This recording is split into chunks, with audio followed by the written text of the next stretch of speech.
Content monetization actually as a content creator হিসাবে এই মনিটাইজেশনটা পাওয়া আমাদের জন্য সব থেকে ভাগ্যের ব্যাপার, বা আমরা এত কষ্ট করে থাকি শুধুমাত্র এই টুলটা পাওয়ার জন্য। স্পেসিফিক ভাবে কন্টেন্ট মনিটাইজেশন কিভাবে পেতে পারেন এর এর কোনো রুলস বা রেগুলেশন নাই, তবে কিছু নিয়ম আছে যেগুলো আপনাকে অবশ্যই মানতে হবে। Actually authentic original content upload করা ছাড়া আপনি কখনোই কন্টেন্ট মনিটাইজেশন পাবেন না। ঠিক তেমনি এমন কিছু ক্রাইটেরিয়া রয়েছে যে ক্রাইটেরিয়ার ভিডিওগুলো আপনি যদি আপলোড করেন তাহলে আপনি কখনোই কন্টেন্ট মনিটাইজেশন পাবেন না।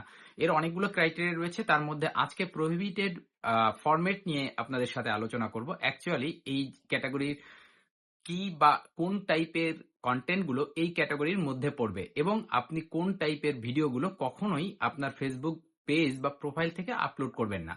প্রথমেই আসেন স্ট্যাটিক ভিডিও। অ্যাকচুয়ালি আমরা অনেক সময় একটা বা একাধিক ইমেজ ব্যবহার করে রিলস ভিডিও বানিয়ে থাকি বা লং ভিডিও বানিয়ে থাকি, যেখানে কোনো মোশন থাকে না, কোনো মুভমেন্ট থাকে না, নড়াচড়া থাকে না। এই ধরনের ভিডিও আপনি কখনোই আপলোড করতে পারবেন না। সেকেন্ডলি, ইমেজেস পুলস, মানে আপনি অনেকগুলো ইমেজ ব্যবহার করে সেখানে যদি পুল ক্রিয়েট করেন বা ভোটিং সিস্টেম করেন, তাহলে এই ধরনের ভিডিও থেকেও আপনি কখনোই কন্টেন্ট মনিটাইজেশন পাবেন না। এরপরে আসেন স্লাইড শো অফ ইমেজেস। আমরা অনেক সময় একাধিক ইমেজ ব্যবহার করি এবং অটোমেটিক্যালি এগুলো স্লাইড আকারে মুভ করতে থাকে। এই ধরনের রিলস বা ভিডিও থেকেও আপনি কখনো কন্টেন্ট মনিটাইজেশন পাবেন না। তারপরে আসেন লুপিং ভিডিও। অ্যাকচুয়ালি অনেক সময় আমরা এমন টাইপের রিলস বা ভিডিও বানিয়ে থাকি যেখানে একই জিনিস বারবার আপনি দেখাচ্ছেন এবং ফোকাস করছেন এবং প্রায়োরিটি দিচ্ছেন।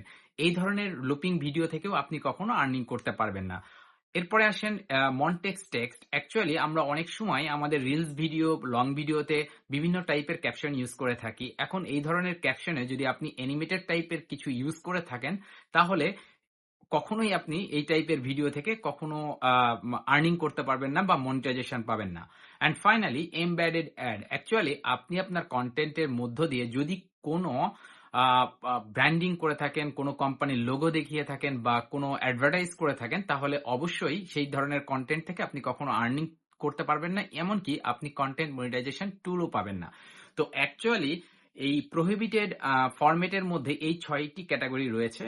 তো এই ৬ ক্যাটাগরির মধ্যের কোনো ক্যাটাগরির ভিডিও যদি আপনি আপনার পেজ বা প্রোফাইল থেকে আপলোড করে থাকেন, তাহলে কখনোই আপনি ২০২৫ সালের নিয়ম অনুযায়ী আপনি কন্টেন্ট মনিটাইজেশন পাবেন না। অ্যাকচুয়ালি আমি অনেক কষ্ট করি এই প্ল্যাটফর্মে শুধুমাত্র আর্নিং করার জন্য বা এই কন্টেন্ট মনিটাইজেশন টুলটা পাওয়ার জন্য। কিন্তু আমাদের ছোট, ছোট কিছু ভুলের কারণে আমরা অনেক সময় কন্টেন্ট মনিটাইজেশন টুলটা পাই না। তো যে কারণে আমরা যেহেতু প্রতিদিন আ বা এট লিস্ট ৩ থেকে ৪ টা ভিডিও আপলোড করে থাকি এবং ১ সপ্তাহে ২৫-৩০ টা মতো ভিডিও আপলোড করে থাকি। তাই খুবই, খুবই কেয়ারফুল থাকবেন।